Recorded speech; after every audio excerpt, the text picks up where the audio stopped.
Hi, it's Ramona at Patchwork Fabric Shop down here in Dexter, Missouri.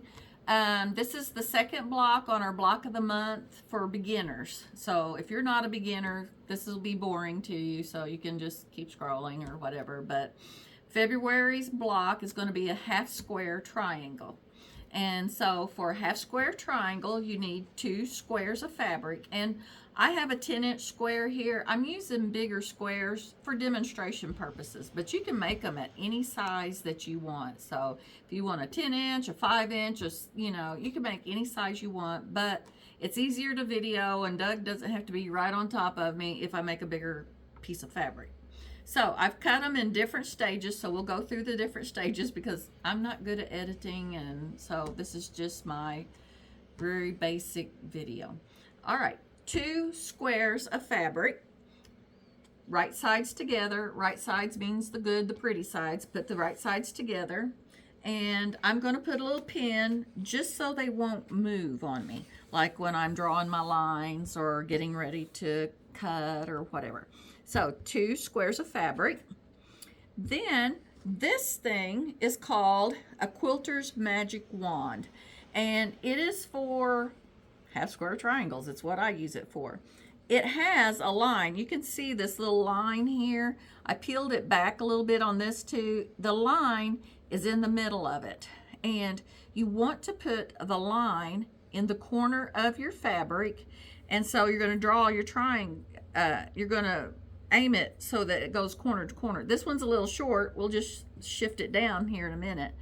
And then we're going to take this. This is a friction pin. It's like an ink pen, and you're going to mark on your fabric. And a friction pin, heat will get rid of your marks. So like if you iron on it, the marks will disappear. If you mess up, you can use this end and erase it like a pencil. It will disappear. So a friction pin is your friend too. So we've got our fabrics together. Here I've used my quilter's magic wand. I've put it here, and come closer if you can. I've drawn lines on both sides of the magic wand, and then I just went down and kept drawing. So this is what it looks like now. You've got 2 red lines just on the outside of that. You're going to take this to your sewing machine, and you're going to sew on the red lines. And what this is where that line is on your magic wand in the middle, it's a 1/4 inch this way and a 1/4 inch that way. So you're going to have 2 seams that will look like this. This is just the other side. I've got my 2 seams here, both sides, so it's sewn together. I'll take my pin out. So we've got 2 triangles, kinda. So the next thing we're going to do is you've got your 2 seams. Take your ruler, and where your 1/4 inch mark is, put it just on one of those seams, and then so it should go like right in the middle of those 2 sewn lines.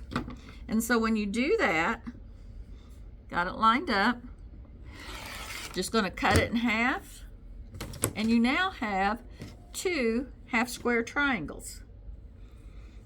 You can turn them in any way you want. So that's how you make one. So then we go to the iron, and like I told you in the last video, we press to the dark side. So you'll press them, and so they'll look nice and neat. And then you'll have 2 half square triangles. One I've trimmed and one I did not. This one, see, I've pressed it over to the dark side, pressed to the dark side. And you have these little ears or tails. I don't know what you want to call them, doesn't matter. Just take your ruler, line it up. My ruler won't scooch. And trim them off. It's as easy as that. And so then you'll have your 2 half square triangles out of 2 10-inch squares. But it will not measure 10 inches because you have seam allowance. So you should have like a 9.5 inch square when you finish that. Half square triangles are easy. They allow you to use 2 pretty fabrics, put sashing in between, whatever you want. You can put 2 together. You can do this. You can do that. You know, they work in lots of patterns. Star patterns, chevron patterns. I got tongue-tied there for a minute. whatever you want to do with them. So this is the next easy greasy quilt block of the month. So we did 4 patch in January, half square triangles in February. And of course I chose pink because it's February, the color of love. I'm silly. All right, have a good day.